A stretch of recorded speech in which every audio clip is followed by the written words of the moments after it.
जन्माद्ययस्य यतन्वयादितरतश्चार्तेष्वभिज्ञस्वराट् तेन ब्रह्महृदयादिकवये मुह्यन्ति यत् सूरया तेजो वारिमृदां यथा विनिमयो यत्र त्रिसर्गो मृषा धाम्ना स्वेन सदा निरस्तकुहकम् सत्यं परं धीमहि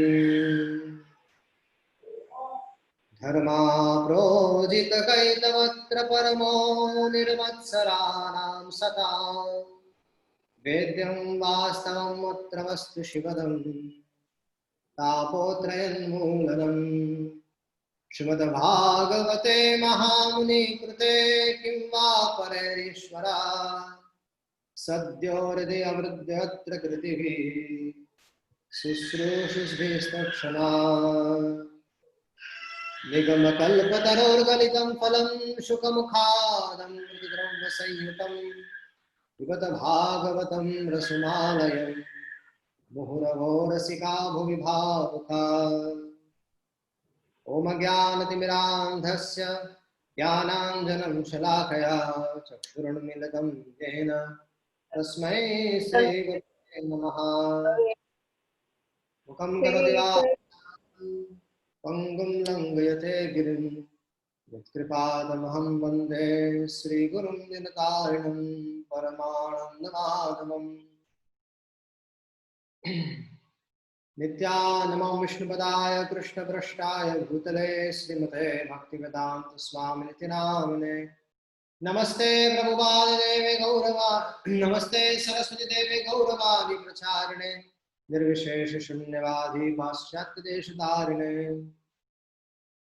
नित्यानन्दमहं नौमि सर्वानन्दकरं परं हरिनामामृतं देवम् अवधूताशिरोमणिम् आनन्दलीलामय विग्रहाय हेमाम्बति वृषभिसुन्दराय तस्मै महाप्रेम रसावृताय चैतन्यचन्द्राय नमो नमस्ते। जय श्री कृष्ण चैतन्य प्रभु नित्यानंद श्री अद्वैत गदाधर शिवासादि गौर भक्तवृंद। हरे कृष्ण कृष्ण कृष्ण हरे हरे हरे राम राम राम हरे हरे।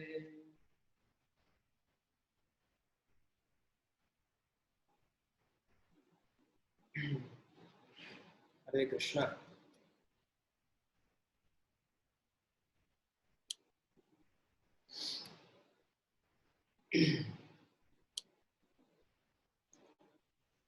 तो जब नारद जी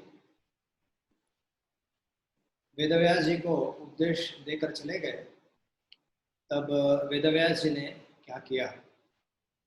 वेदव्यास जी ने नारद जी के आदेशानुसार श्रीमद् भागवत इस श्रीमद् भागवत रूपी दिव्य ग्रंथ की रचना की, या फिर हम ऐसा कह सकते हैं कि श्रीमद् भागवतम वेदव्यास जी के माध्यम से संसार में प्रकट हुआ। उसके पश्चात सूत गोस्वामी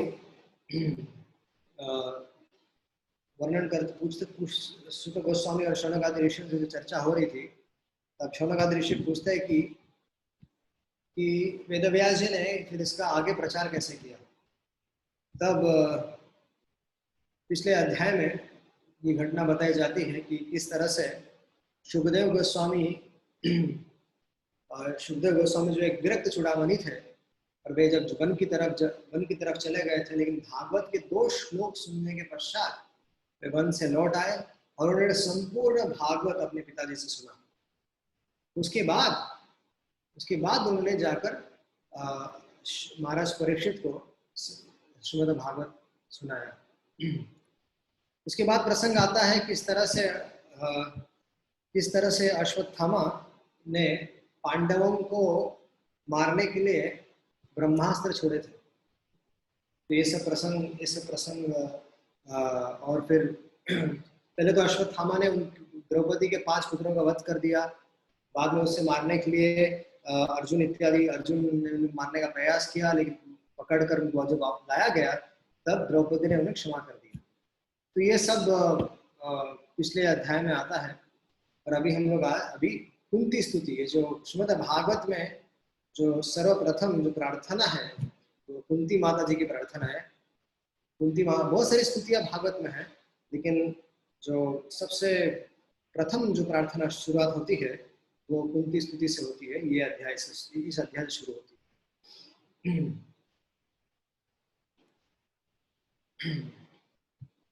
तो समस्त पांडव, 5 पांडव, भगवान इत्यादि सभी लोग यह सब अपने जो मृत व्यक्ति, जो मरे हुए जो मृत व्यक्ति थे, जो महाभारत के जिनका शरीर छूट गया था, उनका तर्पण करने हेतु, उनका श्राद्ध करने हेतु वे सब गंगा के तट पर आ जाते हैं।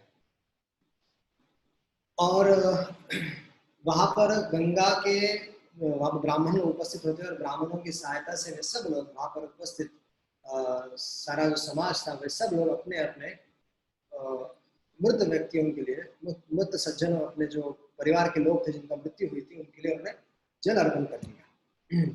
तो गंगा जी की महिमा क्यों है, क्यों गंगा जी की महिमा का इसलिए वर्णन है शास्त्रों में, क्यों ये सब सारे विधियां गंगा जी के तट पर की जाती, क्योंकि गंगा जी भगवान के चरण कमलों से निकली है और उसमें इतना सामर्थ्य है कि उसके संपर्क में जब कोई भी व्यक्ति आता है वो शुद्ध हो जाता है। इसलिए सारी अस्थियां जो है वो वहां पर गंगा में जाकर अस्थियां बहाने की आज भी विधि है, सब लोग करते हैं। क्यों? क्योंकि जब अस्थियां वहां पर डाली जाती है तो वो जब गंगा जी के संपर्क में आती है, जो कि भगवान के चरणों के धोन है, भगवान के चरणों से निकली है, तो उस जिनकी अस्थियां डाली जाती है उनकी सदगति हो जाती है। तो इसलिए इस उद्देश्य से ही वहां पर सब लोग एकत्रित हुए थे और गंगा जी के चरणों में बैठकर सब तर्पण कर रहे थे। और वहीं पर कौन कौन थे वहां पर? महाराज युधिष्ठिर अपने भाइयों के साथ, धृतराष्ट्र महाराज थे, गांधारी थी, कुंती थी, द्रौपदी थी। तो ये सारे महान जो व्यक्तित्व थे सब वहीं पर उपस्थित थे। और वहीं पर बहुत सारे ऋषि मुनि इत्यादि भी आए हुए थे। और वे सब कुछ लोग दुखी थे, कुछ लोग इतने सारे लोग महाभारत के युद्ध में मृत्यु गति को प्राप्त हुआ, इसलिए इसे जानकर बहुत सारे लोग दुखी भी थे, लेकिन एक दूसरे को सांत्वना दे रहे थे। सारे जो ऋषि थे, जो काफी मैच्योर थे, परिपक्व थे, वे सब लोगों को हितोपदेश कर रहे थे कि किस तरह से ये तो आत्मा है, शरीर धारण करता है, और लोगों का जो संसार में आता है न जायते म्रियते वा कदाचिन, जो संसार में आता है उन्हें छोड़कर जाना ही है। इस तरह से हम लोग बहुत सारे प्रचार कर रहे थे। और देखा जाए तो ये सारे कार्य पांडवों को तो अगर नहीं भी करते, क्योंकि पांडव तो महान वैष्णव थे और उनके जो सगे संबंधी भी थे, ये तो वास्तव में कुछ साधारण लोग थे नहीं, सब भगवान के महान भक्त थे। लेकिन जो कौरवों के समाज साइड से थे, उन लोगों के लिए हो सकता है कि लोग बोला जाए कि उनके लिए तर्पण करना आवश्यक था। लेकिन अगर इस महाभारत युद्ध की बात की जाए तो इस महाभारत के युद्ध में सारा जो समाज था, वो जितने सारे लोग मृत्यु गति को प्राप्त हुए, सब भगवान के सामने मृत्यु गति को प्राप्त हुए, क्योंकि उस पूरे युद्ध में, महाभारत के युद्ध में साक्षात श्री भगवान उपस्थित थे और सबकी मृत्यु भगवान के सामने हुई थी। इसका अर्थ है, विश्वनाथ चंद्र ठाकुर इसका अर्थ देते हुए कहते हैं कि ये युद्ध जो था महाभारत का, ये ऐसा युद्ध था जिसमें जितने सारे लोग मरे थे वे सारे लोग भगवान के धाम वैकुंठ को प्राप्त हुए थे। ये कोई साधारण युद्ध नहीं था। साधारणतः जब युद्ध होता है तो जब शरीर छूटता है सैनिकों का, तब वो स्वर्ग इत्यादि जाते हैं। लेकिन यह ऐसा युद्ध था जहां पर साक्षात भगवान उपस्थित थे और भगवान ने उन सब का जो प्रारब्ध कर्म था वो वैसे ही हर लिया था। और जब इस युद्ध में जब लोग मर रहे थे, वे सब लोग भगवान के धाम को प्राप्त कर रहे थे। तो ये इस युद्ध की महिमा थी। लेकिन फिर भी लोग यहाँ पर तर्पण इसलिए कर रहे हैं क्योंकि जन सामान्य को शिक्षा देने हेतु। यद्यपि सब लोग भगवान के धाम को प्राप्त हुए हैं, ये सब बहुत सारे लोगों की बात विदित थी, लेकिन फिर भी एक समाज में इस विधि की स्थापना करने हेतु ये सारा कार्य युधिष्ठिर इत्यादि सब कर रहे थे। उसके पश्चात क्या हुआ, भगवान श्री कृष्ण ने युधिष्ठिर महाराज को प्रेरित करते हुए अश्वमेध यज्ञ किए। और इससे क्या हुआ, अश्वमेध यज्ञ कोई साधारण व्यक्तित्व नहीं कर सकता। अश्वमेध यज्ञ वही राजा कर सकता है जिसकी स्वर्ग इत्यादि में भी आना जाना होगा, उनकी स्वीकृति होगी। जब स्वर्ग के देवता तक किस राजा को स्वीकार करते हैं वो राजा अश्वमेध यज्ञ कर सकता था। और एक नहीं बल्कि 3 अश्वमेध यज्ञ उन्होंने किए। और युधिष्ठिर महाराज की ख्याति ऐसी बढ़ गई कि इंद्र इत्यादि सारे जो देवता लोग थे वे भी जब युधिष्ठिर महाराज के क्या कहते हैं, युधिष्ठिर महाराज के जब बहुत ऐश्वर्य को देखते थे तो वे अचंभित हो जाते थे और आश्चर्य करते थे कि ऐसा ऐश्वर्य जो युधिष्ठिर महाराज के पास है, ऐसा ऐश्वर्य तो हम लोगों के पास भी नहीं है। और जब ये सारे विधि विधान हो गया, युधिष्ठिर महाराज जब राजा बनने ही वाले थे, तब बने नहीं थे। अब युधिष्ठिर महाराज बस अश्वमेध यज्ञ किया गया। अश्वमेध यज्ञ करने से वे सारे जो पाप कर्मों से सारे मुक्त हो चुके थे। वैसे युधिष्ठिर महाराज तो भगवान के महान प्रेमी भक्त हैं, उनमें कोई ताप रह नहीं सकता, लेकिन फिर भी ये विधि विधान किया गया, अश्वमेध यज्ञ किया गया, जिसमें ब्राह्मणों ने कई सारे मंत्र पाठ करके उन्हें पूरी तरह से शुद्ध बना दिया। अब भगवान श्री कृष्ण जो थे वो विचार करने लगे कि अब तो महाभारत का युद्ध हो गया और युधिष्ठिर महाराज जब राजा बनने वाले हैं तो वो अपना राजा बनने की जो विधि है वो अपना कर ले। मैं अभी जाना चाहता हूँ, क्योंकि काफी समय से भगवान द्वारका से दूर थे। भगवान द्वारका का 4-5 महीने काफी समय से दूर थे। और वैसे तो भगवान बार बार आया करते थे द्वारका और हस्तिनापुर या फिर इंद्रप्रस्थ। भगवान बार बार आया करते थे किसी न किसी बहाने से। लेकिन भगवान ने विचार किया मुझे जाना चाहिए। भगवान की कई सारी 16,108 पत्नियां थी, तो भगवान विचार किया मुझे जाना चाहिए। तो इस तरह से भगवान जाने की तैयारी करने लगे और उन्होंने अपना रथ मंगाया। वेदव्यास जी इत्यादि सारे जो महान लोग थे, सारे ऋषिगण थे, वे भी समझ गए कि भगवान द्वारका जाने वाले हैं, तो वे भी आसपास में आ गए।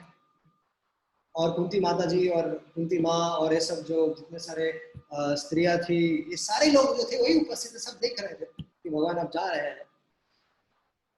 उसी समय क्या हुआ कि जो उत्तरा थी, भगवान रथ में बैठ चुके थे, भगवान अभी जाने वाले थे। उस समय वहां पर उत्तरा जो थी वो भयभीत होकर वहां पर आती है, बहुत भय के साथ। और उत्तरा भगवान से कहती है कि पाहि पाहि महायोगिन देव देव जगतपते नान्यम तो भयम पश्ये यत्र मृत्यु परस्परम। तो कहती है कि हे भगवान, हे देवों के देव, हे जगन्नाथ, हे समस्त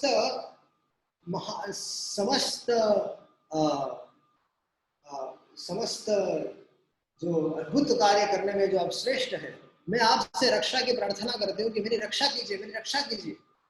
क्यों? क्योंकि इस समय में मृत्यु मेरे पीछे पड़ी हुई है। इस समय मेरी ऐसी स्थिति है कि कुछ ऐसा मेरे साथ हो रहा है जिस कारण से मेरी मृत्यु होने वाली है। और तो भगवान बोलते ऐसे तो मृत्यु तो सबकी होने वाली है, तब इसमें कैसा है? ऐसे तुम्हारे ऐसी क्या स्थिति? सबकी मृत्यु होती है। अगर तुम्हारी मृत्यु होने वाली है तो हो सकती है इतने सारे लोगों की मृत्यु हो चुकी है। तो वो उत्तर कहते नहीं, ये इस समय मुझे अपने मृत्यु की चिंता नहीं है, मुझे चिंता है मेरे गर्भ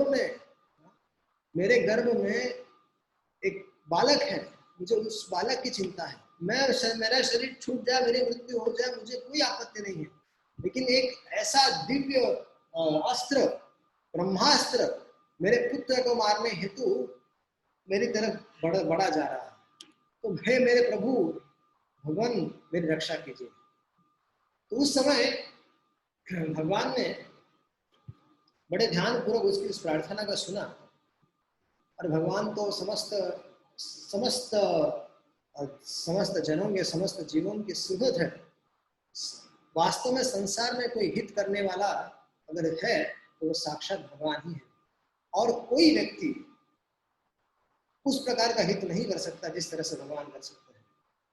हमारे कई प्रकार के स्वजन होते हैं, मित्र होते हैं, संबंधी होते हैं, लेकिन मृत्यु से वो हमें बचा नहीं सकते। क्यों? क्योंकि वो खुद ही मृत्यु से पराजित है, वो खुद मृत्यु को जीतने से हमें बचा नहीं सकते।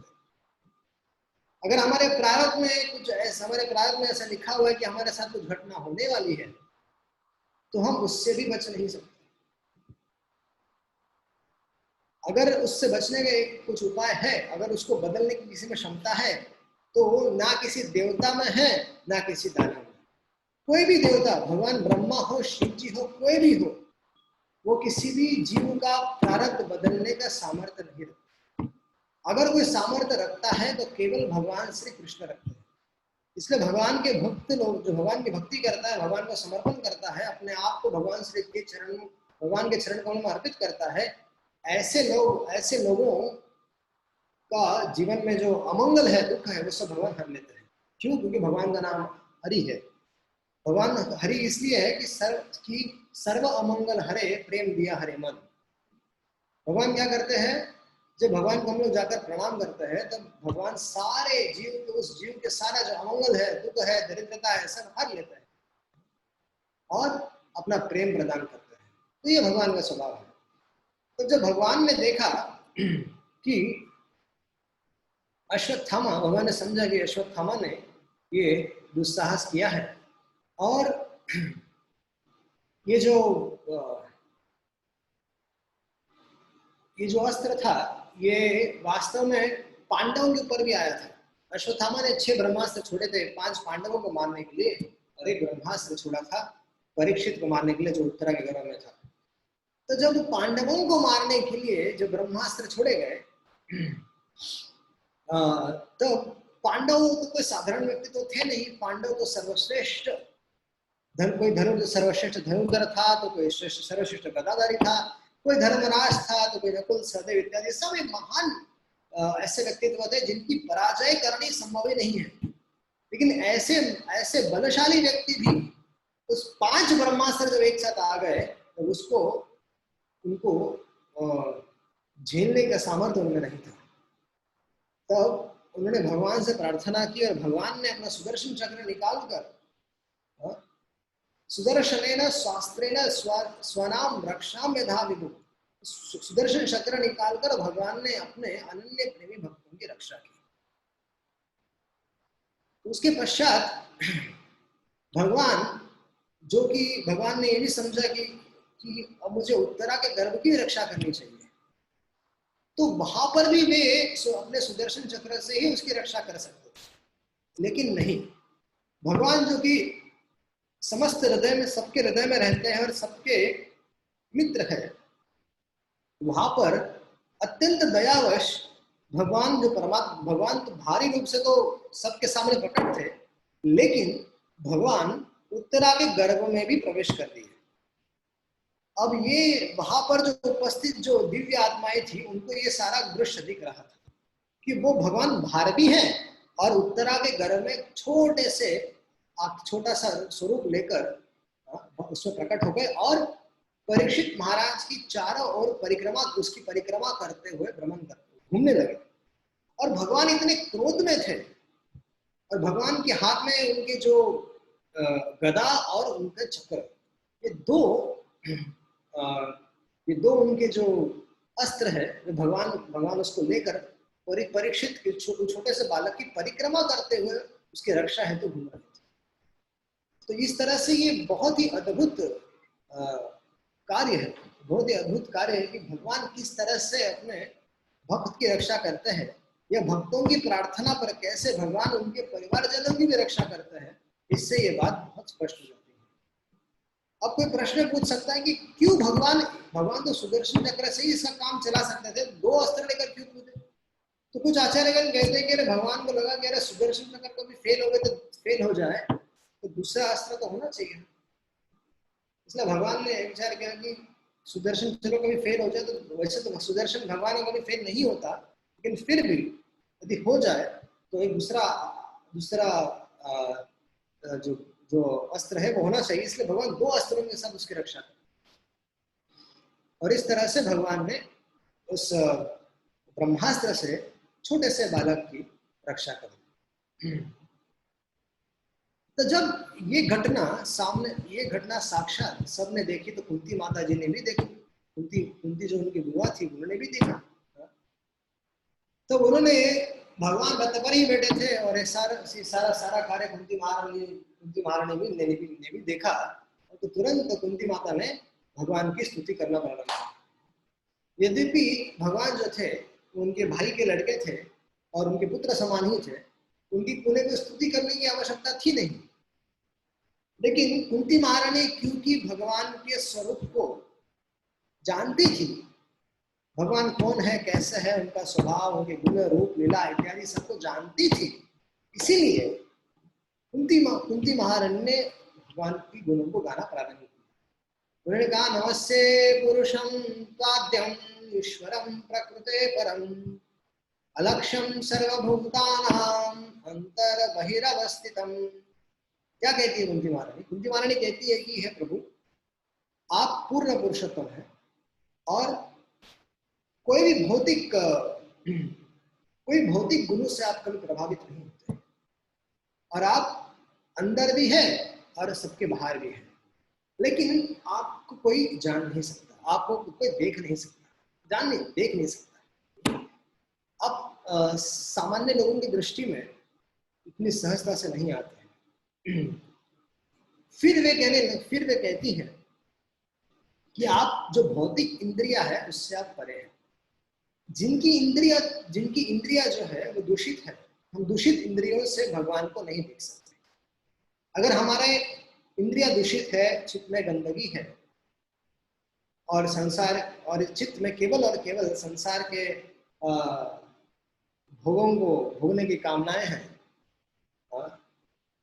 तो हम लोग भगवान की भक्ति ठीक से नहीं कर पाएंगे और भगवान को समझ भी नहीं पाएंगे, बहुत मुश्किल है। लेकिन यदि हम लोग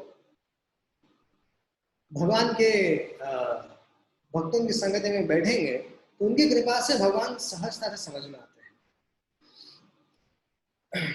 फिर कुंती महारानी कहती है कि आप जो है वो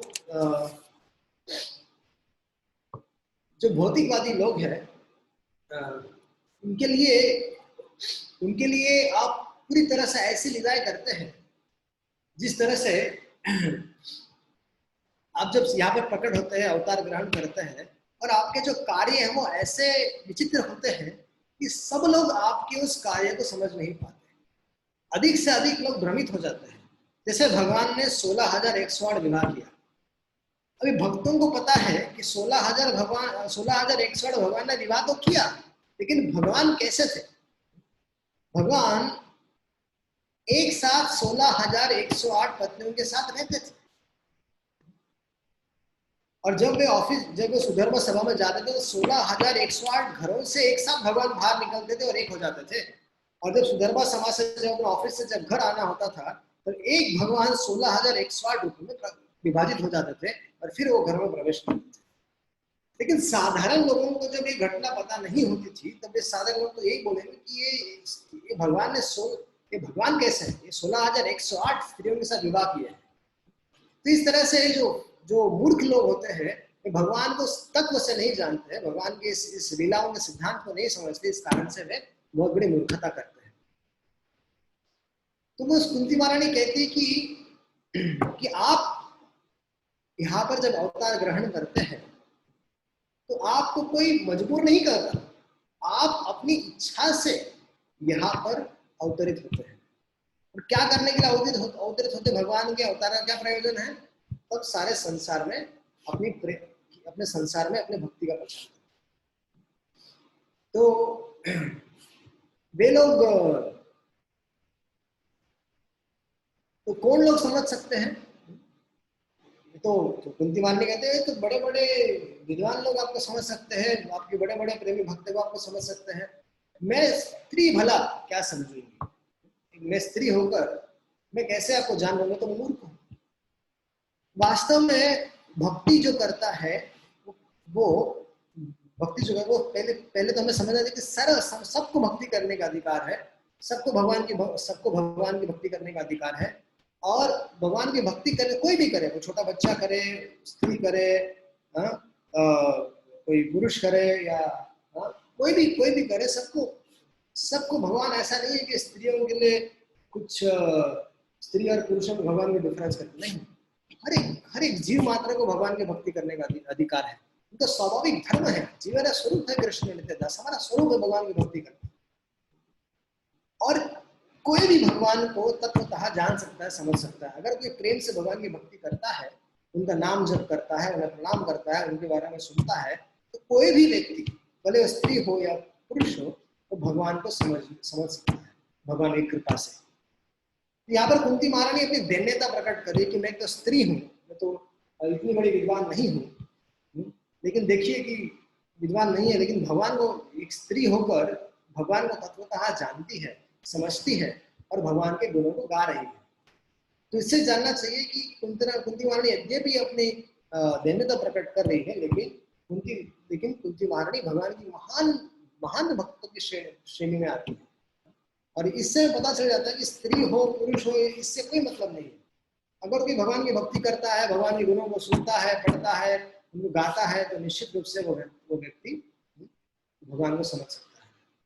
कृष्णाय वासुदेवाय देवकी नंदनाय च नंद गोप कुमाराय गोविंदाय नमो नमः। तो कुंती महारानी भगवान जो वसुदेव जी के पुत्र है और देवकी माता के जो देवकी माँ और वसुदेव जी के जो पुत्र है, और वही भगवान वास्तव में गौड़ीय वैष्णव सिद्धांत है, बताया जाता है कि भगवान वास्तव में दो जगह प्रकट हुए थे। भगवान मथुरा में कंस के कारागार में प्रकट हुए थे, और वसुदेव और देवकी के गर्भ से प्रकट भी हुए थे, देवकी के गर्भ से प्रकट हुए थे। लेकिन हमारे आचार्यगण ये भी बताते हैं कि भगवान नंद बाबा यशोदा जी के पास भी जन्म लिए थे, एक ही समय में दो जगह जन्म लिए थे। तो कभी विस्तार से आप लोगों को ये चर्चा बताई जाएगी। उसके बाद तो भगवान उनको बार बार भगवान उनकी लीलाओं को, दिव्य लीलाओं को याद करते हुए, इस मथुरा की लीलाओं को, वृंदावन की लीलाओं को याद करते कुंती महारानी बारंबार उनको प्रणाम करती है। फिर वो कहती है नमः पंकज नाभाय नमः पंकज नामालिने नमः पंकज नेत्राय नमस्ते पंकजांग्रये। क्या कहती है कि आपका जो सब कुछ, आपकी नाभि जो है एक कमल के समान सुंदर है। आपने जो दिव्य फूलों की मालाएं डाली है, वो कमल के फूलों की मालाएं डाली है, वो भी दिव्य है। और आपका जो सौंदर्य है वो बड़ा अद्भुत है, और आपके जो चरण कमल है वो भी बहुत सुंदर है। इस तरह से भगवान का वो बारंबार स्मरण कर रही है, और भगवान को देख रही, निहार रही है, समझ रही है उनको, और उन्हें गुणों गा भी रही है। और वो क्या कहते हैं कि आप ऋषिकेश हैं, आप समस्त इंद्रियों के स्वामी हैं। और उन्होंने कहा कि आपने अपने माता की रक्षा की है, आपने अपने माता की, देवकी की रक्षा की है, साथ ही साथ उनके साथ मुझ दरिद्र जीव की भी रक्षा की, कि मैं भी बहुत सारे संकटों में थी। मैं अपने बच्चों के साथ बहुत सारे संकटों से गुजरी, और हर संकट से आपने मुझे बचाया। जैसे आपने अपनी माँ को बचाया है, वैसे आपने मुझे भी बचाया है। वास्तव में कहना चाहते कि जितना आपने अपनी माँ की चिंता की है, उतनी ही, उससे कई ज्यादा चिंता आपने मुझसे की है, और मेरे परिवार जनों की भी। तो वो कहती है कि मुझे याद है कि किस तरह से आपने एक बार किसी कारण से भीम को दुर्योधन ने एक विषैला केक खिला दिया, और उस कारण से उनकी मृत्यु हो रही थी। लेकिन किसी कारण से क्या हुआ कि वो जो भीम था वो बच गया, भगवान की कृपा से बच गया। और वैसे ही तो वैसे ही अगर देखा गया तो कई सारे जगहों पर जैसे उनके लाक्षागृह में मारने का प्रयास किया गया और द्रौपदी का वस्त्रहरण जैसा हुआ, तो कई समय अभी अभी कुंती महारानी ने तो अभी अभी अश्वत्थामा से आपने हमारे पांडवों की रक्षा की। तो इस तरह से कई सारी विपत्तियों में कुंती महारानी कहती कई सारे विपत्तियों में, कई सारे नहीं समस्त विपत्तियों में भगवान ने उनकी रक्षा की। तो वो कहती है कि ऐसी जो विपद है, विपद संतुता शाश्वत तत्र तत्र जगत गुरु भवतो दर्शनम यत् स्यात् भव दर्शनम। वो कहती है कि मैं चाहती हूँ, क्या चाहती हूँ कि इस तरह की जो समस्या, इस तरह की जो विपद है, विपद का अर्थ है कि संकट, तो इस तरह के जो संकट है वो मेरे जीवन में बारंबार है। तो कोई पूछेगा कितनी क्या मूर्खतापूर्ण बात कर रही है, क्या एकदम कि ऐसा कभी होता है कि क्या बार बार आपके जीवन में संकट, कोई है ऐसा कि जो भगवान से प्रार्थना करे कि प्रभु बार बार मेरे जीवन में संकट दे दो, बार बार ऐसी स्थिति मुझे पड़ो जिसमें कि बार बार मेरे मृत्यु होते रहे, मृत्यु होने की संभावना हो, ऐसी स्थिति में भी कोई प्रार्थना करेगा? कोई भी सज्जन व्यक्ति, कोई भी जिसका मानसिक संतुलन ठीक है, क्या ऐसा व्यक्ति प्रार्थना करेगा भगवान से कि मुझे हर समय संकट चाहिए? नहीं। यहाँ पर कुंती महारानी कहती है कि मुझे सारे संकट बारंबार चाहिए। क्यों? क्योंकि जब जब संकट आता है तब तक आप आते हो, और जब तक मैं आपको देख रही हूँ, आपके दर्शन मुझे हो रहे हैं, तब तक मेरा संसार बंधन समाप्त है। तो मुझे संसार से भय की कोई संसार की चिंता नहीं है। और वे कहती है कि आपके प्रभु वही लोग हैं जो आपको वास्तव में प्राप्त करने की लालसा करेंगे, जो पूरी तरह से भौतिक दुनिया से समाप्त है, जिनको भौतिक विषयों से कोई मतलब नहीं है, जिनको भौतिक विषयों को, जिन लोगों को जिन भौतिक विषयों को भोगना है, इस संसार के भौतिक चीजों को भोगना है, फिर वे लोग भगवान की सेवा क्या करेंगे? वो हर समय तो चिंतन उनका 24 घंटा भगवान की सेवा को छोड़कर, भगवान की प्रसन्नता को छोड़कर क्या हो जाएगा कि किस तरह से मैं क्या करूंगा, इस संसार के भोगों को भोगूंगा, इसी में चित लगा रहेगा, समय इसी में बीतता रहेगा, दिन भर उसी में बैठेगा, टीवी में, इसमें उसमें, इधर उधर की दुनिया भरी कचरा की बात करने में ही समय बीतने वाला है। तो अगर कोई ऐसा व्यक्ति है जिसने संसार के सुख को भोगने का खूब प्रयास कर लिया और समझ गया कि इसमें कोई सुख नहीं है, वे जान रहा है कि अगर संसार में कोई सुख है तो केवल भगवान के चरण कमलों में है, उनकी सेवा करने में।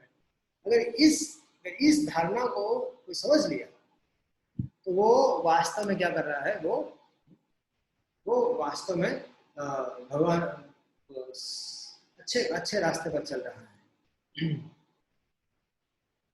तो जो लोग अपने, ऐसा कहा जाता है कि जो लोग केवल अपने इंद्रियों की तुष्टि करने के लिए जो भी कार्य करते हैं उसे काम कहा जाता है, और जब भी कोई कार्य भगवान के इंद्रियों को तुष्ट करने के लिए कोई कार्य किया जाता है उसको प्रेम कहा जाता है। वास्तव में संसार में जो प्रेम का डेफिनेशन है वो बहुत अलग है। संसार में प्रेम मात्र, संसार में कैसा है प्रेम, एक प्रेम मात्र क्या है, एक नाटक जैसा है। वास्तव में प्रेम नहीं है किसी से, एक कामुकता का जो कामुकता ही है, लेकिन वो ऐसा प्रतीत होता है कि वो बस प्रेम है, लेकिन वो प्रेम नहीं है वास्तव में, वो बस कामुकता है। प्रेम का चोला पहने हुए है और बस भारी रूप से प्रेम का दिखावा होता है, लेकिन अंदर से बस काम वासना है, खुद के इंद्रियों को तुष्ट करने की कामना है। तो इस तरह से अगर भगवान की भक्ति भी कर रहे हैं और हमारे हृदय में संसार को भोगने की भी कामना है तो बहुत डिफिकल्ट है इस तरह से दोनों करते, क्योंकि एक व्यक्ति दो नाव में पैर नहीं रख सकता है। तो भगवान की भक्ति ठीक से होगी या फिर संसार में तो सुख है ही, लेकिन संसार के सुख में भोगने का प्रयास किया जाएगा। तो जो तो बुद्धिमान लोग हैं वे तो यही करना चाहेंगे, किस तरह से इस संसार के इस प्रकृति के इस नियमों को समझे, प्रकृति के इस नेचर को समझे कि किस तरह से यहाँ पर केवल भगवान की भक्ति करना ही उचित है। कि मनुष्य जन्म मिला है और मनुष्य जन्म में भगवान की भक्ति करते अपना जीवन सार्थक करने में ही भलाई है। जिससे इसी को जो लोग समझते हैं वे लोग सुखी रहते हैं। नमो फिर वो कहती है, नमो अकिंचन वित्ताय निवृत्त गुण वृत्तये आत्मरामाय शांताय कैवल्याय पतये नमः। फिर वो क्या कहती है कि इस संसार के किसी भी कार्य से आपको कोई मतलब नहीं है। संसार में कोई, मान लीजिए आप आते भी हैं और कोई कार्य करते हैं तो ये आपकी लीला है। आपका इस संसार के एक्शंस और रिएक्शन से कोई मतलब नहीं है। इस संसार का क्या नियम है? तो every action there is equal and opposite reaction. अगर इस संसार में कोई कार्य होता है तो उसका अच्छा और बुरा दोनों परिणाम होता है।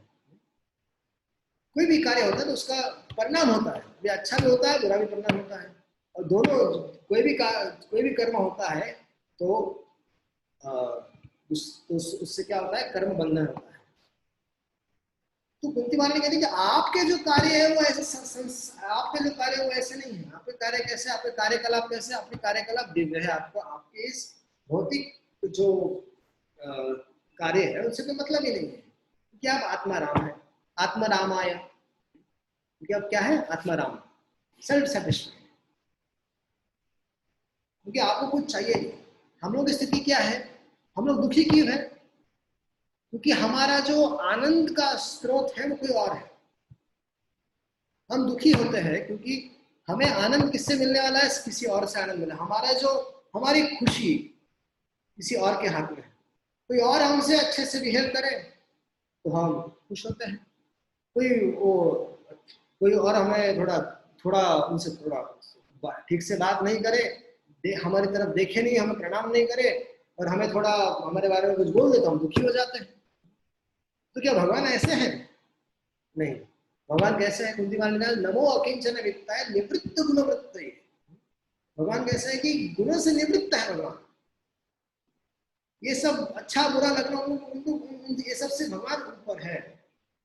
क्यों? क्योंकि आप कैसे? आप आत्माराम है। आत्माराम मतलब अपने आप में भगवान तृप्त रहते। भगवान को बाहरी रूप से कोई आनंद नहीं चाहिए, भगवान से सारा आनंद निकलता है।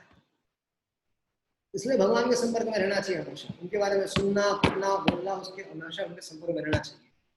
इससे क्या होगा? बारंबार भगवान के संपर्क में रहेंगे तो धीरे धीरे उनकी कृपा से हम लोग उनके निष्काम रहे भक्त बन सकते हैं। उसके पश्चात भगवान कहते हैं, कुंती मारणी भगवान से कहती है कि आप कैसे हैं?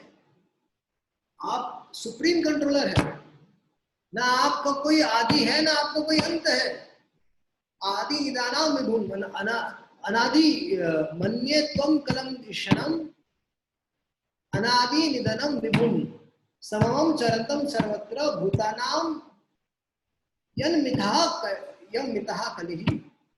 कुंती माता कहती है कि ना आपका कोई अंत है ना आपका कोई प्रारंभ है। और आप कैसे हैं? आप साक्षात समय है। वास्तव में समय जो है वो इनका प्रतिनिधि है। विष्णु पितामह की स्तुति में हम लोग इसके बारे में और चर्चा करेंगे। और जब आप कृपा करते हैं तब कैसी कृपा करते हैं? सम है। आप कृपा करने में कैसे है? सम चरंतम सर्वत्र। आप कैसे पूरी तरह से सर्वत्र कृपा करते हैं। आपकी कृपा में भेद नहीं है। भगवान की कृपा समस्त जीवों पर है। अभी हम कोई भक्त कोई लोग ले लेता है कृपा को, समझता है भगवान की और वो भगवान की भक्ति करता है। जो लोग नहीं समझता है वे लोग वही संसार में पड़े हुए हैं। तो इस तरह से कुंती महारानी भगवान की और स्तुति कहते हुए कहती है कि आपकी लीलाओं को बहुत कम लोग समझ सकते हैं, क्योंकि आपकी लीला एकदम साधारण मनुष्य जैसी प्रतीत होती है। और वास्तव में आपकी जो लीलाएं है वो ऐसी है, वो भ्रमित करने वाली है, एकदम भ्रमित करने वाली है।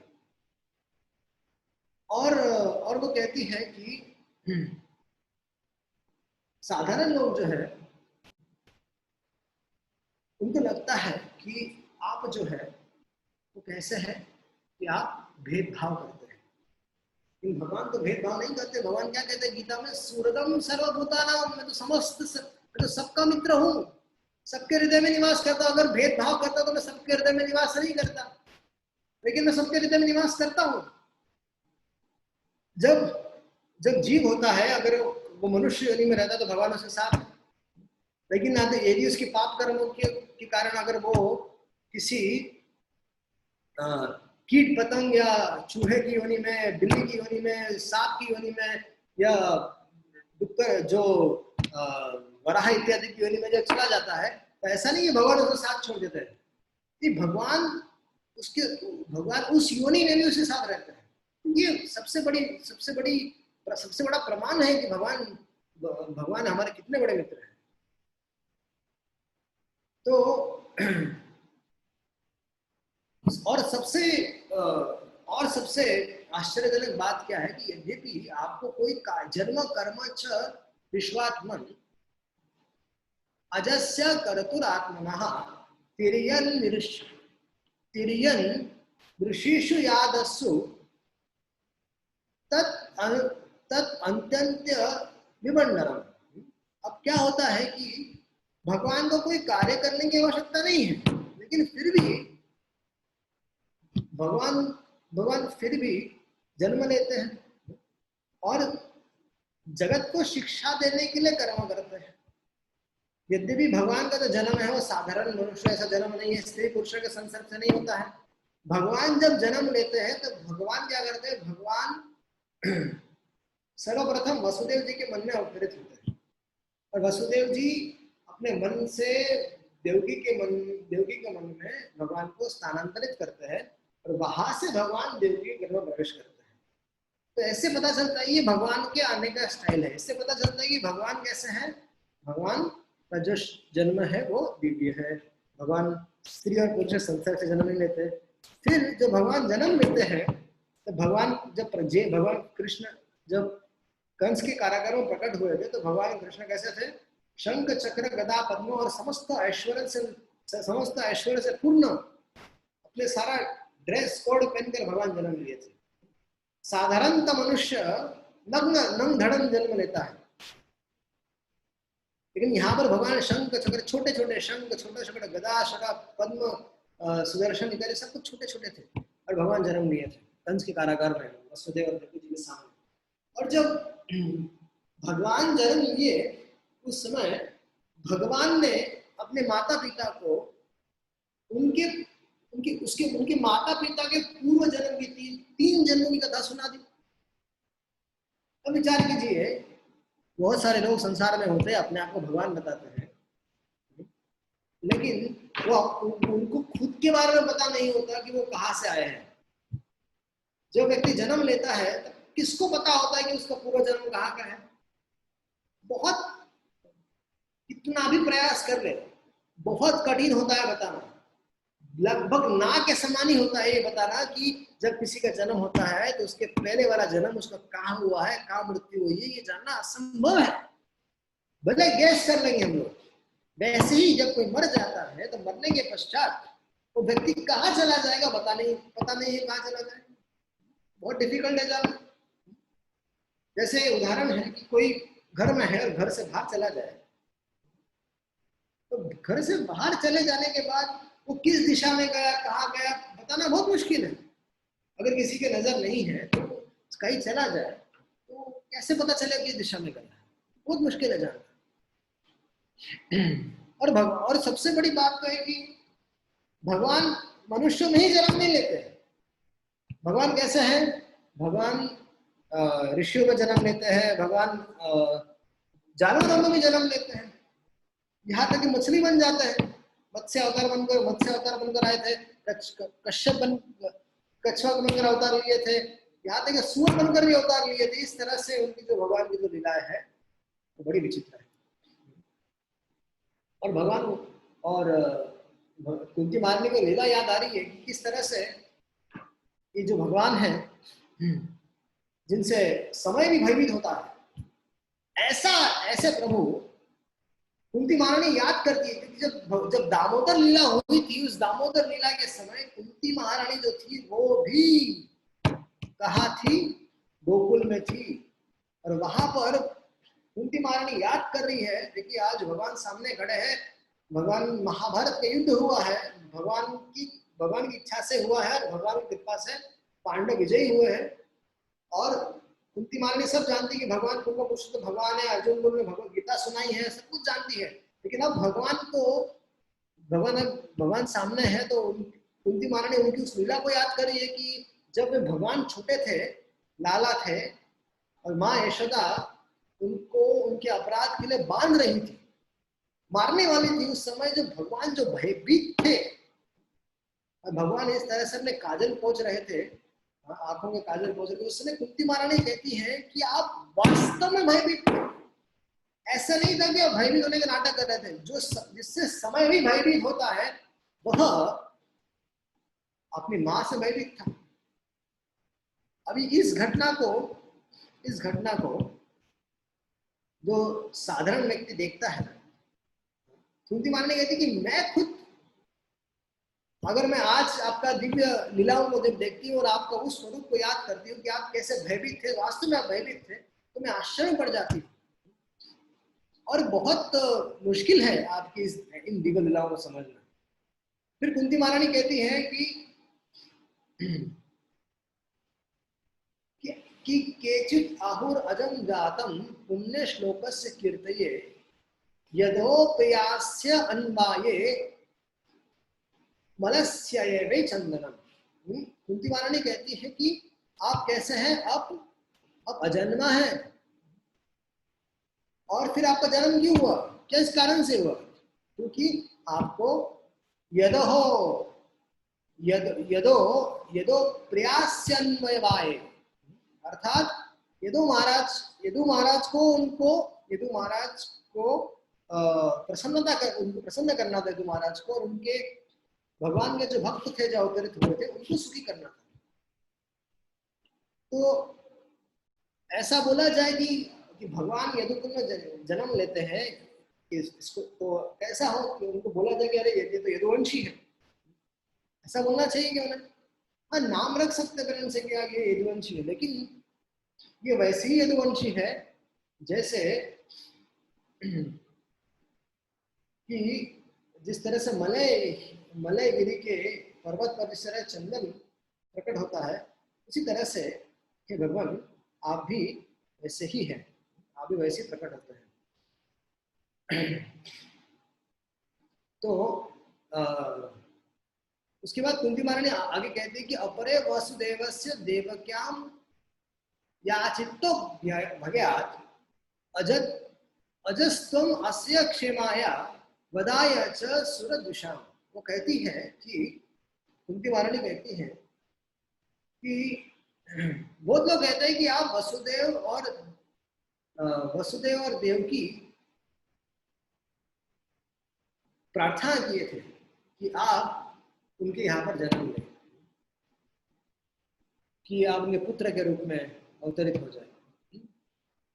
तो देखा गया कि वास्तविकता है कि आप तो अजन्मा है, लेकिन फिर भी आप जन्म लिए हैं। ये जन्म आपका हुआ है वसुदेव और देवकी की इच्छा को पूर्ति करने के लिए, तो हुआ ही है। लेकिन आपका मुख्य उद्देश्य है कि जो लोग साधुओं के प्रति द्वेष करते हैं, जो लोग देवताओं के प्रति द्वेष करते हैं, उन्हें तकलीफ देते हैं, साधुओं को, ब्राह्मणों को जो तकलीफ देते हैं, उनको वास्तव में नाश करने के लिए आपने जन्म लिया है। फिर कुंती महारानी क्या कहती है कि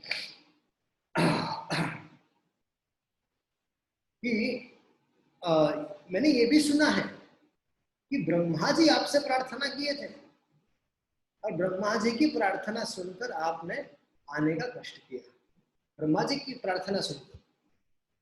तो इस तरह से, और फिर वो कहती है कि आपके आने का उद्देश्य, कुछ आचार्य लोग ये भी, मैंने कुछ साधुओं के मुख से ये भी सुना है कि आपको अपने भगवत भक्ति का प्रचार करने हेतु क्योंकि भगवान जब यहाँ पर आते हैं, लीला करते हैं, और लीलाओं के माध्यम से भगवान क्या करते हैं, संसार के बद्ध जीवों को अपनी तरफ आकर्षित करते हैं। भगवान के यहाँ पर लीला करने के पीछे एक प्रयोजन होता है, कई सारे प्रयोजन होते हैं, लेकिन मुख्य प्रयोजन ये होता है कि भगवान जब अवतार ग्रहण करते हैं, संसार में आते हैं भगवान, तो भगवान क्या करते हैं, लीला करते हैं, विविध प्रकार की लीलाएं भगवान करते हैं, और उन लीलाओं को सुनकर, देखकर इस संसार के जो बद्ध जीव है वो भगवान की तरफ आकर्षित हो जाते हैं, उनके प्रेम भक्त बन जाते हैं, और फिर भगवान के साथ निज धाम में चले जाते हैं। और यही जो भगवान की जो दिव्य लीलाएं हो चुकी है, वो वेदव्यास जी क्या करते हैं, वेदव्यास जी उनको भागवत, श्रीमद् भागवत के अन्य शास्त्र में लिख देते हैं। और साधु लोग क्या करते हैं, साधु जन जो होते हैं वे भगवान की इस दिव्य लीलाओं को जो भागवत में है उसको प्रकाशित करते हैं, उसको गाते हैं, उनको गाते हैं, उसको भगवान की गुण रूप लीला इत्यादि गाते हैं। और क्या होता है, गाकर क्या होता है, वही होता है जो भगवान प्रकट थे संसार में, और तब भगवान से लोगों का संबंध जो था, संबंध तो है ही, लेकिन भगवान की लीलाओं को देखकर, भगवान लीलाओं को सुनकर भगवान से प्रेम करने लगते थे। तो भागवत भी ऐसा ही है, भागवत भी साक्षात श्री कृष्ण ही है। तो जब साधु लोग भगवान के जो गुण रूप लीला इत्यादि जो भागवत में उसको गाते हैं, तब क्या होता है, तो संसार के बद्ध जीवों के कानों में जब ये भागवत की कथाएं जाती है, तो कानों के माध्यम से हृदय में पहुंचती है, और हृदय का सारा कल्मश नाश हो जाता है, और वे लोग भगवान के प्रेमी भक्त बन जाते हैं। तो भगवान जब साक्षात यहाँ पर प्रकट होते हैं, तो उनका भी वही काम है जो काम भागवत का है। इसलिए तो कहा जाता है, सुत गोस्वामी कहते हैं, जो कृष्ण स्वधाम पगते, जब भगवान श्री कृष्ण स्वधाम चले गए, तब किसके साथ चले, ज्ञान आदि के साथ, तब क्या हुआ, कलौ नष्टम वृषादेश पुराणार्थो अभिनंदितः, कृष्ण स्वधाम पगते धर्म ज्ञान आदि भी सह।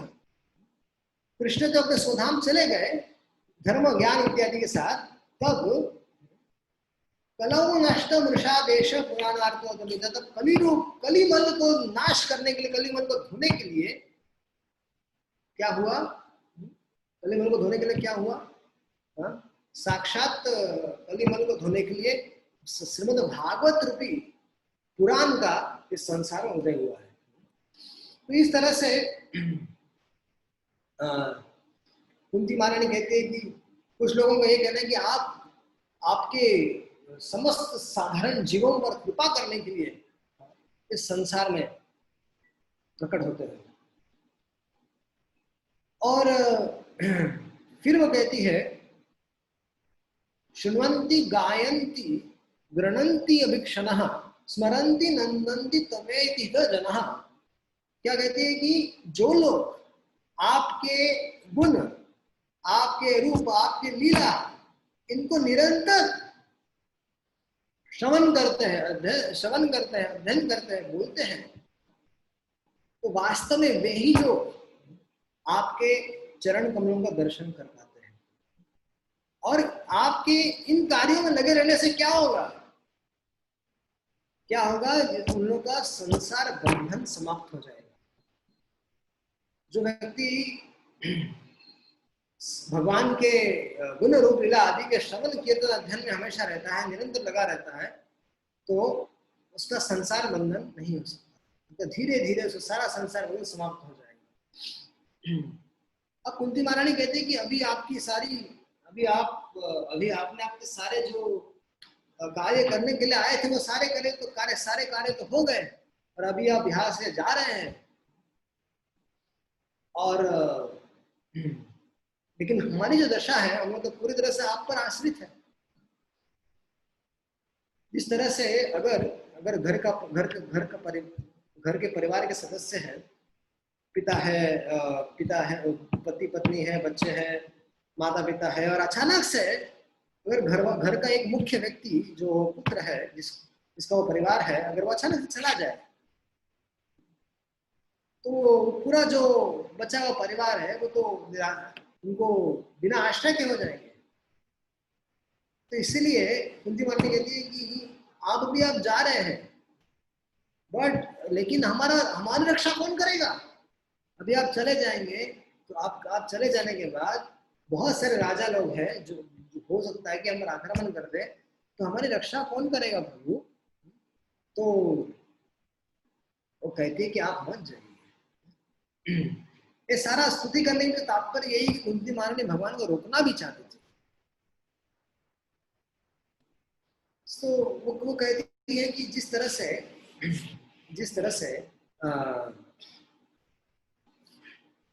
एक व्यक्ति होता है, उसकी बहुत सारी प्रतिष्ठा होती है संसार में, लेकिन जैसे ही उसका शरीर छूट जाता है, तो कितना भी बड़ा धनी क्यों ना हो, अगर मान ली कि बहुत बड़ा धनी है लेकिन उसको पता चल जाए कि उसका शरीर छूटे और उसको कोरोना हो गया है, तो उसके अपने स्वजन लोग उसके शरीर भाग में लगाना चाहिए। और इस तरह से कि जैसे ही जब तक वो आत्मा शरीर के अंदर है, तब तक सारे स्वजन इत्यादि उनसे सारे स्वजन, सारे मित्र, सब लोग उसके साथ जुड़े हुए हैं। लेकिन जैसे ही जैसे उसे शरीर छूट जाए, आत्मा देह से निकल जाए, और भले ही उसके साथ वो कितना भी बड़ा धनी हो, कुछ भी हो, लेकिन उसका जो नेम, जो नाम है, प्रतिष्ठा है, सब समाप्त हो जाती है। उसी तरह से जैसी कुंती महारानी कहती है, जैसे आप चले जाएंगे तो हमारा जो कीर्ति है, हमारा जो यश है, हमारे जो सब सर्वत्र जो हमारा, मेरे बच्चों का जो कीर्ति यश फैला है, वो सब समाप्त हो जाएगा। तो ऐसा वो बारंबार कहती है। तो कहती है कि कृपा करके हे मेरे प्रभु, हे गदाधर श्री कृष्ण, कृपा करके आप मत जाइए, आपको यहाँ आप कृपा करके मुझे छोड़कर मत जाइए, हमें सबको छोड़कर मत जाइए। क्योंकि अगर आपके चरण कमलों से ये हमारा जो राज्य है ये धन्य हो गया है। इस राज्य में जगह जगह पर घूमे हैं, आप भ्रमण किए, तो आपके चरण कमल पृथ्वी माता ने संभाल कर रखे हैं। लेकिन आप यदि यहाँ चले जाएंगे तो ये जो सारा जो सौंदर्य है, ये सब पूरी तरह से श्रीहीन हो जाएगा। तो वो कहती है कि ये सारा जो ऐश्वर्य है, सब जगह पर जो समृद्धि है, ये सब समृद्धि इसी कारण से है कि आप यहाँ पर उपस्थित हैं। जैसे वृक्ष अपने वृक्ष फलों को दे, समस्त प्रकार के जो भगवान जिस राज्य में रहते थे, भगवान जहाँ पर थे, वहां पर सब प्रकार के जो फूल थे, वो अलग अलग सीजन में आने वाले फूल, लेकिन सारे फूल सब समय उपलब्ध थे, सारे जो फल थे वो सब समय उपलब्ध थे। और जो पहाड़ इत्यादि होते थे, उनमें भी जो पहाड़ों में जो अलग अलग प्रकार के जो मणि होते हैं, और जो सोना इत्यादि होता है, हीरे होते हैं, ये सब अपने आप स्वाभाविक रूप से उपलब्ध हो रहे थे। तो वो कुंती महारानी कहती कि ये सब आपकी दृष्टि पड़ने की वजह से ऐसा होता है। तो वो आगे कहती है कि हे जगन्नाथ, हे विश्वेश्वर, हे विश्वात्मन, हे विश्वमूर्ते, कि मैं आपसे प्रार्थना करती हूँ कि मेरी जो आसक्ति है, विशेषकर से वृष्णि वंश से जो मेरी आसक्ति है, ये विशेषकर पांडवों से जो मेरी आसक्ति वो हट जाए और मेरी आप में हो जाए। तो देखा गया तो हमारे आचार्यगण कहते हैं कि भगवान की जो पांडवगण थे, ये सब भगवान के प्रेमी भक्त है, लेकिन यहाँ पर कुंती महारानी कह रही है कि मुझे उनसे आसक्ति हटा दीजिए, मेरी उनसे हटा दीजिए। ऐसा लग रहा था कुंती महारानी ये सब संसार बंधन का कारण है, लेकिन वास्तव में पांडव जो थे वो वास्तव में भगवान के भक्त थे। और अपने जब अपने बच्चे, अपने परिवार वाले जब भगवान के भक्त हो, तो उनमें आसक्ति होनी स्वाभाविक है, होनी भी चाहिए। तो वास्तव में समय हमारे पास कम है, लेकिन ये सब जो विषय है, सब बड़े बड़े विषय, इसमें कई सारे घंटों तक इस पर चर्चा की जा सकती है, लेकिन समय का भी अभाव है, इस कारण से हम इसको थोड़ा फास्ट ट्रैक पर ले रहा हूँ। और वो कहती है, कुंती महारानी कहती है कि जिस तरह से गंगा नदी बिना किसी हिचकिचाहट के सब सर्वत्र फैलती है, सर्वत्र बहती है, वैसी ही है प्रभु, वैसी ही मेरी मति भी आप में मतिर मधुपते, मेरी मति भी जो है वो आप में हमेशा लगी रहे और उसमें कोई भी रुकावट ना आए। तो ऐसी प्रभु मुझ पर कृपा कीजिए। और फिर वो और याद करते हुए कहती है कि जिस तरह से भगवान भगवान की दिव्य लीलाओं को याद करती है और भी बारंबार उनकी स्तुति करती है, रोते, आंखों में अश्रु है, प्रेम के अश्रु है, और बीच में गदगद भी होती है कि भगवान अभी जाने वाले हैं। और वास्तव में साक्षात भगवान को साक्षात देखना सामने और भगवान के सौंदर्य को निहारते हुए भगवान की स्तुति करने का जो सौभाग्य कुंती महारानी को प्राप्त हुआ है, ये बहुत बड़ी बात है। हमें वास्तव में इससे सीख लेना चाहिए कि जब भी हम मंदिरों में चले जाते हैं, मंदिरों में जाते हैं, तो मंदिरों में जाते हैं क्या करते हैं? केवल दर्शन करते हैं, भगवान को ठीक से देखते भी नहीं और हम लोग आगे बढ़ते हैं। लेकिन यहाँ पर जरा यहाँ पर देखना चाहिए किस तरह से कुंती महारानी साक्षात भगवान के साक्षात दर्शन कर रही है और उनके सौंदर्य को, उनकी सुंदरता को निहारते हुए भगवान के गुणों को गा रही है। तो हमें एक सबसे बड़ा सबक हमें यहाँ पे सीखना चाहिए कि जब भी हम भगवान के मंदिर में जाते हैं तो भगवान को नख से लेकर धीरे धीरे उनकी घुटनों से लेकर जांघ से लेकर उनके नाभि कमल से लेकर धीरे धीरे उनके मुख तक पहुंचना चाहिए और उनके मुख के बाद उनके सुंदर बांसुरी को देखते हुए फिर उनके मुकुट को देखना चाहिए। तो इस तरह से ऐसी राधा रानी ललिता विशाखा इत्यादि के दर्शन ऐसे ही करने चाहिए। तो ये वास्तव में भगवान के दर्शन करने की विधि है और भगवान से प्रार्थना करनी है। जिस तरह से कुंती महारानी प्रार्थना की, वैसे जब हम भगवान के सामने जाएंगे तो भगवान की स्तुति करनी चाहिए। श्रीमद् भागवत में कई सारी स्तुतियां लिखी गई है। या तो आपके पास उन विकल्प है कि आप उन स्तुतियों को समझिए, स्तुतियों को याद कर लीजिए और उन स्तुतियों को भगवान को बोलिए, या फिर दूसरा है कि आप अगर संस्कृत में अच्छा नहीं है तो आप अपनी भाषा में भगवान की स्तुति कीजिए, उनके गुणों को गाइए, जो आपको गुण भगवान के बारे में याद है वो गाइए, सुनाइए, और तब जाकर अंत में आप अपनी बात भगवान के सामने रखना चाहिए कि प्रभु आपने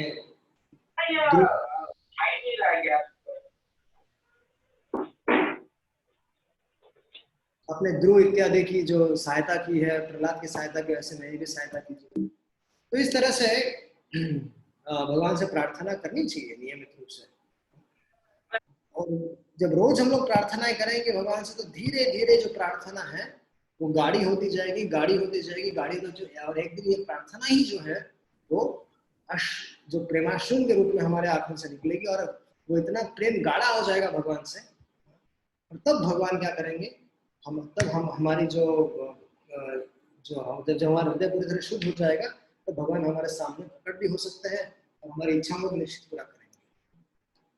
तो कुंती महारानी की इस तरह से स्तुति सुनने के पश्चात भगवान ने बहुत ही सुंदर सा स्माइल दिया, बहुत ही सुंदर मुस्कुराए, और मुस्कुराकर वास्तव में भगवान ने सारी जो स्त्रियां थी, वहां पर उपस्थित स्त्रियां थी, उनको देखा और देखकर भगवान बस अभी बोलने को नहीं है, मैं अभी जा रहा हूँ, बस अंत में बस आप लोगों को देख रहा हूँ, बस अभी मैं चला जाऊंगा। कुंती महारानी की प्रार्थना भगवान को बहुत अच्छी लगी। कुंती महारानी को भगवान ने स्माइल दिया, सबको निहारा। भगवान अब जाने ही वाले थे, तब तक क्या हुआ, युधिष्ठिर महाराज ने उनको रोक दिया। अभी देखना चाहिए कि युधिष्ठिर महाराज शोक में थे। युद्ध के पहले अर्जुन शोक में था, अब युद्ध के बाद युधिष्ठिर महाराज शोक में है। और युधिष्ठिर महाराज कहते हैं कि मुझे राज्य स्वीकार नहीं करना है। जिनके लिए इतना बड़ा युद्ध हुआ, जिनको राजा बनाने के लिए इतना बड़ा युद्ध हुआ, वही युधिष्ठिर महाराज अभी राज्य स्वीकार नहीं कर रहे हैं। व्यासाद्य ईश्वरे हाग्ने कृष्णनाथ बुद्ध कर्मणा प्रबोधितो आपितेहासे नाना विदत सुचार्पितः। तो क्या कहते हैं कि जब ऐसी स्थिति में युधिष्ठिर महाराज वहां पर जब पहुंचे और जब उन्होंने स्पष्ट कह दिया कि मुझे राज्य स्वीकार नहीं करना है, उस समय क्या हुआ, व्यासादेर ईश्वरे हाग्ने कृष्णेनाद्भुत कर्मणा, तब क्या हुआ, तब सब लोग तो भगवान भी थोड़े से रुक गए अचानक से।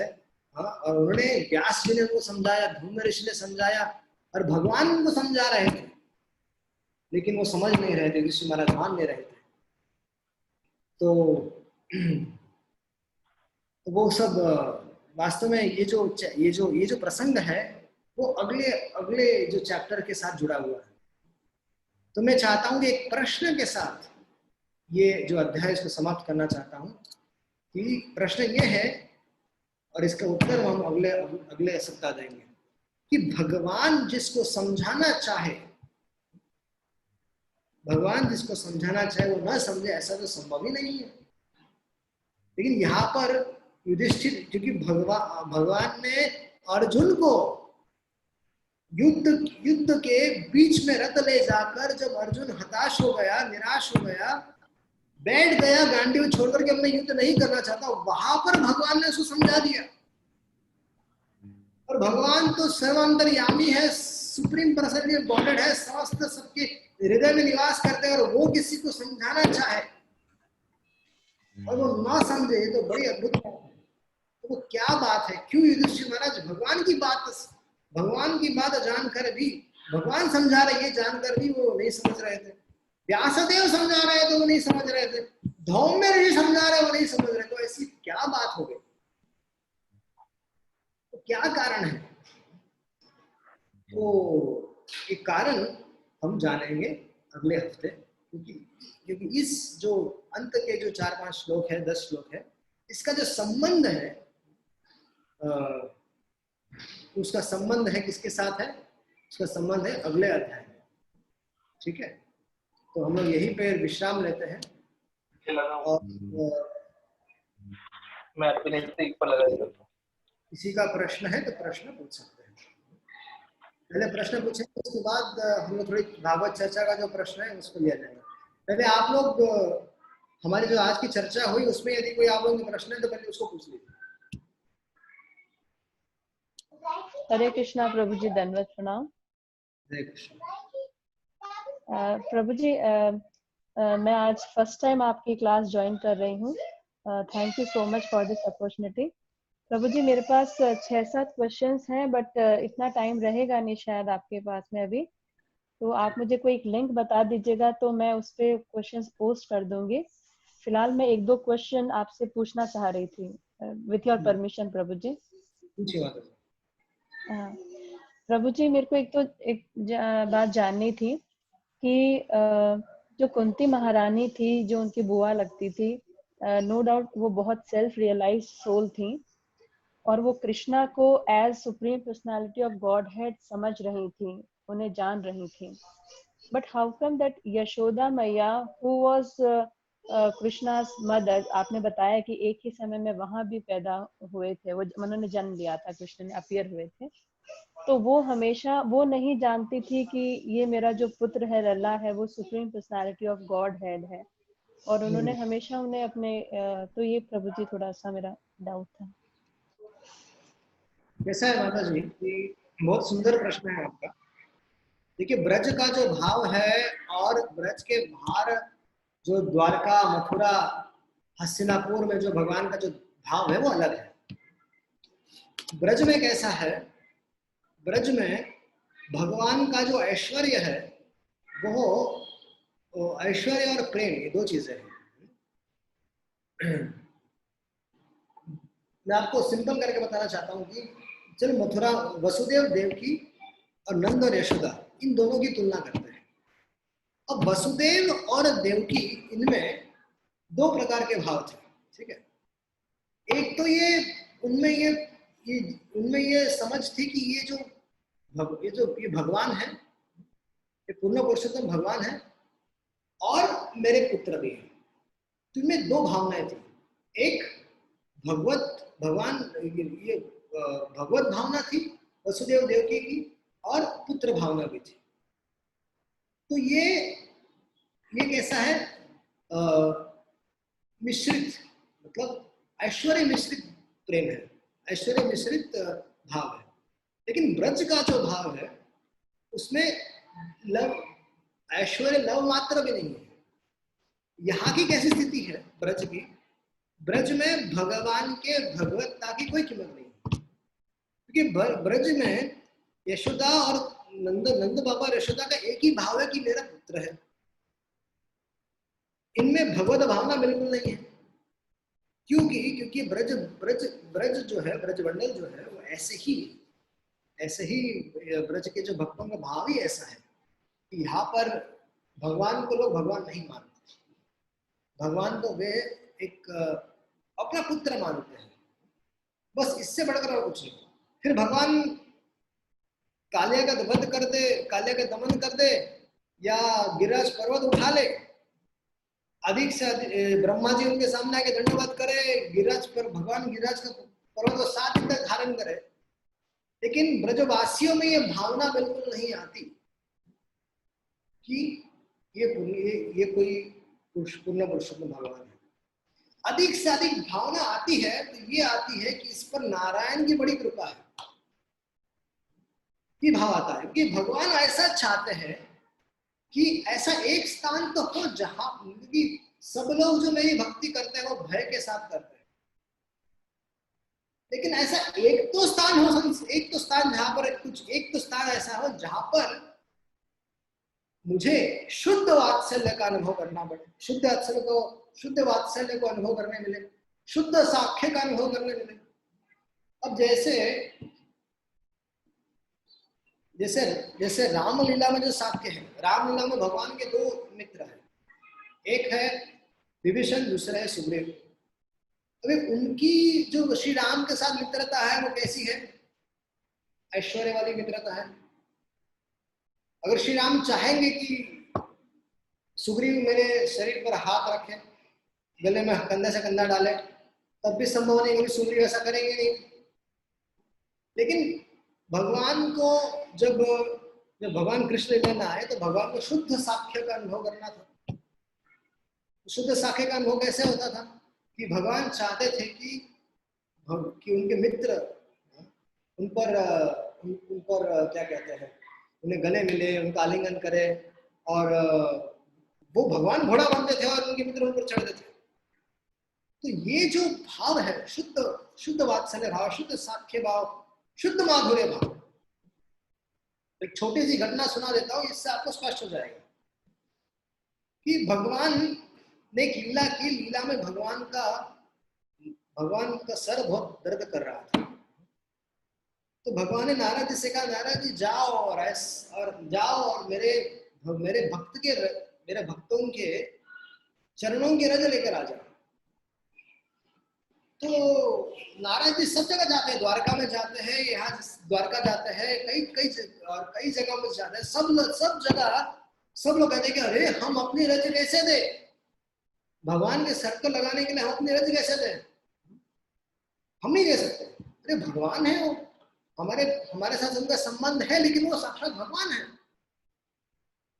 तो यहाँ पर भगवान के प्रति प्रेम है, लेकिन भगवान के ऐश्वर्य की भी जानकारी है, ऐश्वर्य वाला प्रेम है। तो लेकिन वही तब नारद जी लौट कर आते कि प्रभु आपका कोई भी भक्त देने को तैयार नहीं है। तो वे कहती है जाओ, नारद जी कहते जाओ ब्रजमंडल में जाओ, गोपियों से मांगो। तो नारद मुनि गोपियों के पास आते हैं, तो गोपियां बोलते कितना चाहिए, बोलो कितना किलो चाहिए, जितना चाहिए सब ले जाओ, लेकिन कृष्ण को सुखी रखो, हम नरक चले जाएंगे प्रॉब्लम नहीं। तो नारद जी बता दे रहे हो कि वो तो भगवान है, अगर तुम्हारा चरण उनको लग जाएगा तुम्हें नरक जाना पड़ेगा। अरे बोले, तो उन्होंने कहा, गोपी ने उत्तर दिया कि अरे कृष्ण को सुखी करने के लिए हम नरक लाखों जन्मों तक हम नरकों में पड़ने को तैयार है, कोई बात नहीं, लेकिन कृष्ण सुखी होने चाहिए। ये प्रेम है, शुद्ध प्रेम है, ये केवल ब्रज में ही उपलब्ध है। ठीक है, हरि बोल प्रभु जी, थैंक यू सो मच प्रभु जी, बहुत अच्छी कथा लगी है प्रभु जी, थैंक यू सो मच। प्रभु जी मैंने आपको बताया था मेरे 5-6 डाउट और है, तो प्लीज मेरे को कोई एक लिंक भी आप थोड़ा सा अगर प्रियंका माता जी के थ्रू दे दें प्रियंका मैं अभी माता जी पोस्ट से कर संपर्क दूंगी। कीजिए मेरा, और मेरे व्हाट्सएप ग्रुप में, मेरे जो व्हाट्सएप इसमें है, आप मुझे अपना प्रश्न भेज सकती हैं, मैं रिकॉर्ड करके आपको उत्तर दे दूंगा। ठीक है। थैंक यू सो और मच प्रभु जी, हरि और बोल। किसी का प्रश्न है तो पूछ सकता है, अन्यथा आज जय कुमार बाबू आप जरा स्क्रीन शेयर कर दीजिए।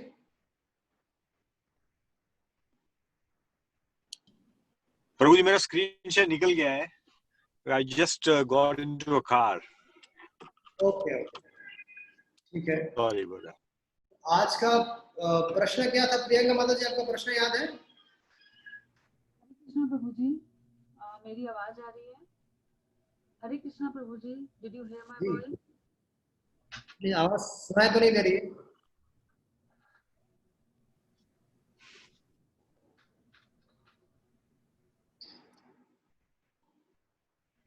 तो आज का प्रश्न क्या है? तो हरे कृष्णा प्रभु जी,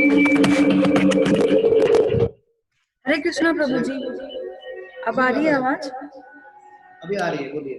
ओके प्रभु जी, हाँ तो प्रश्न मैं एक बार कराती हूँ। एक मिनट, सॉरी आज थोड़ा पीसी में प्रॉब्लम हो गया जी प्रभु।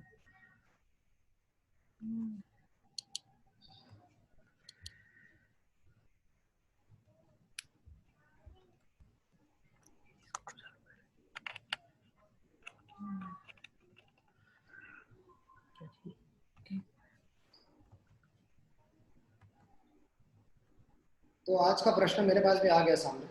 आज का प्रश्न है कि 5 प्रकार के लोग, 5 प्रकार के लोगों को रक्षा की आवश्यकता है। 5 कैटेगरी है लोगों की। Discuss the 5 categories of people that need to be protected. तो बता सकते हैं कि कौन कौन से 5 प्रकार के, आप अपने हिसाब से बता सकते हैं कि किन प्रकार के लोगों को रक्षा की आवश्यकता होती है।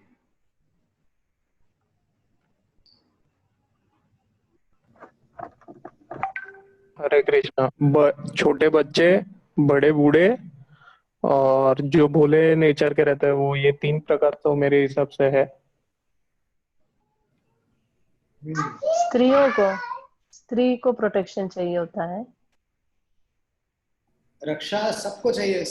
वैसे देखा गया तो रक्षा हम सबको चाहिए, सबको भगवान की रक्षा की आवश्यकता होती है। ठीक है, और बताइए। Brahman, Vaishnav, demigods, women and children, प्रभु जी।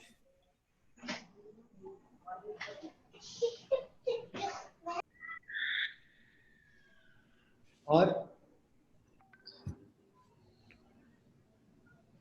प्रभु I share question and today's verse, आज का वर्स और क्वेश्चन शेयर कर दिया प्रभु, दिख रहा है? जी जी जी, ठीक है, सॉरी फॉर डिले। कोई बात नहीं।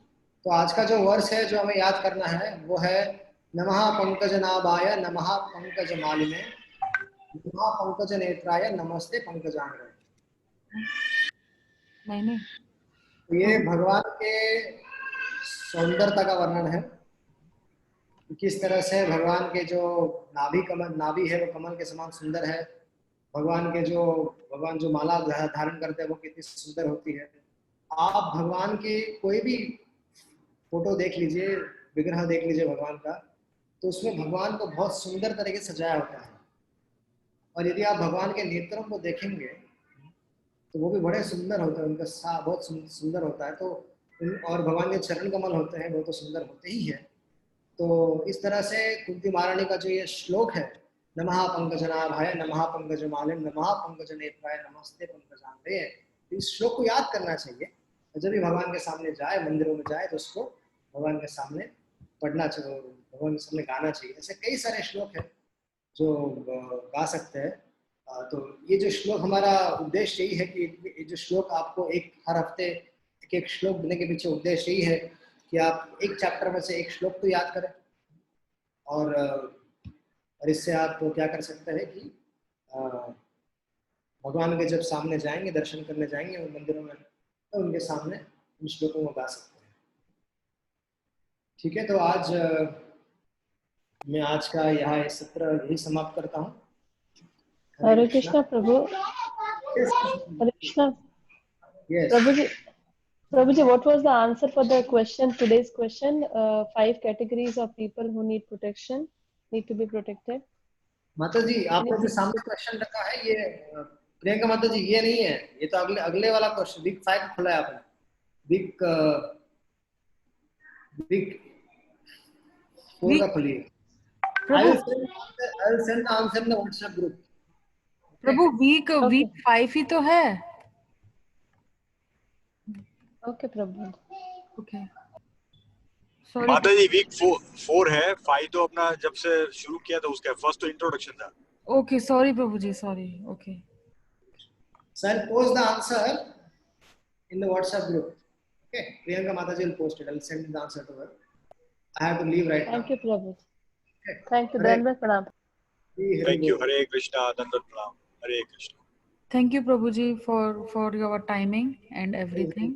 थैंक यू सो मच प्रभु, आपने समय निकाल के अब सबका अगला हफ्ता मंगलमय हो, अगला वीक जो है सबका ऑस्पिशियस हो, कृष्ण भावना भावित हो, यही हमारी श्री गिरिराज गोवर्धन से प्रार्थना है। हरे कृष्ण।